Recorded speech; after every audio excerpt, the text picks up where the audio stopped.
Assalamualaikum warahmatullahi wabarakatuh. Perkenalkan, nama saya Anissa. Saya dari Prodi Ekonomi Islam Universitas Tanjung Pura. Di sini saya akan menjelaskan materi tentang perspektif Islam tentang mengkonsumsi hewan halal, penyembelihan hewan halal, pedoman berproduksi hewan halal, serta kiat dan istilah unsur haram dalam hewan. Yang pertama adalah pentingnya mengkonsumsi hewan halal. Sebagaimana firman Allah dalam Al-Quran Surah An-Nahl ayat 114 yang berbunyi, maka makanlah yang halal lagi baik dari rezeki yang telah diberikan Allah kepadamu, dan syukurlah nikmat Allah jika kamu hanya kepadanya saja menyembah.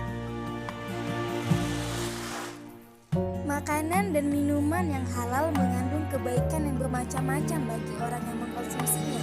Yang pertama, makanan yang halal akan membawa kepada kesehatan jasmani dan rohani. Yang kedua, makanan yang halal membuat doa mudah dikabulkan oleh Allah. Yang ketiga, makanan yang halal membawa kepada keberkahan. Yang keempat, makanan yang halal dapat membentuk keluarga yang sakinah. Macam-macam hewan haram menurut Al-Quran. Dalam Al-Quran Surah Al-Baqarah ayat 173, Allah Subhanahu wa Ta'ala berfirman, sesungguhnya Allah hanya mengharamkan bagimu bangkai darah, daging babi dan binatang yang ketika disembelih disebut nama selain Allah. Tetapi barang siapa dalam keadaan terpaksa memakannya sedang ia tidak menginginkannya dan tidak pula melampaui batas, maka tidak ada dosa baginya. Sesungguhnya Allah Maha Pengampun lagi Maha Penyayang. Selanjutnya adalah bab 2, penyembelihan hewan. A. Rukun-rukun penyembelihan hewan. Yang pertama adalah penyembelih. Syarat untuk si penyembelih harus orang Islam. Dalam Quran Surah Al-Ma'idah ayat 5 yang artinya makanan sembelihan orang-orang yang diberi Alkitab itu halal bagimu dan makanan kamu halal pula bagi mereka. Yang kedua, hewan yang disembelih. Binatang yang disembelih adalah binatang yang halal, baik halal zatnya maupun halal cara memperolehnya. Dalam Al-Quran Surah Al-A'raf ayat 157 artinya, dan menghalalkan bagi mereka segala yang baik dan mengharamkan bagi mereka segala yang buruk. Binatang yang disembelih harus disembelih pada bagian yang telah ditentukan, yaitu leher dengan memotong 2 urat darah kerongkongan dan tenggorokan.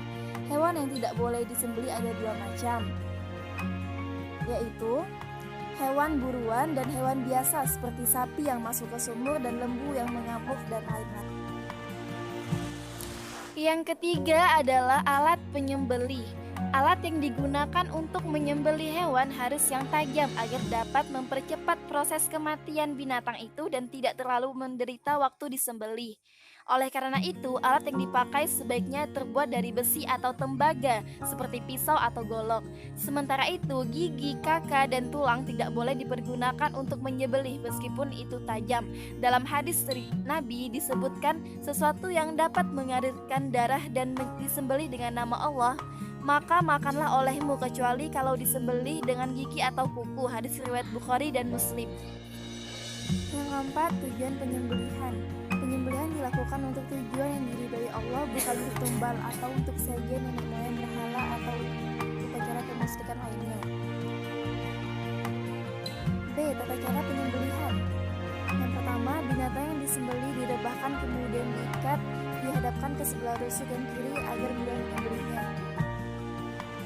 Menghadapkan diri ke arah kiblat, begitu pula binatang yang akan disembelih. Yang ketiga, potonglah urat nadi dan kerongkongannya yang ada di kiri kanan leher sampai putus agar lekas mati. Yang keempat, saat menyembelih membaca basmalah.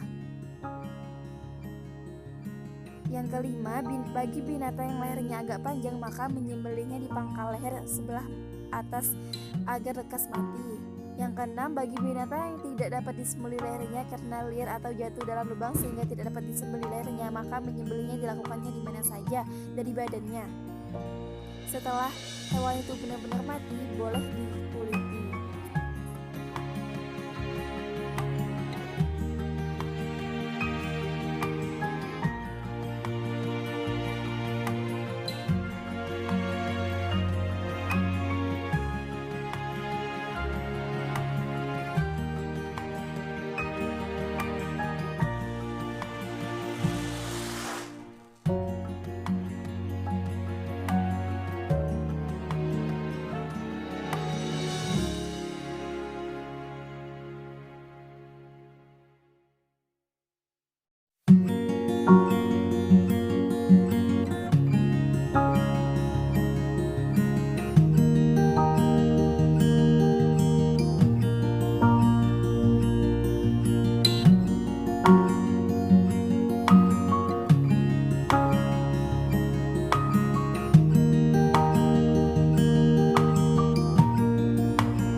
penjelasan dari saya. Wassalamualaikum warahmatullahi wabarakatuh.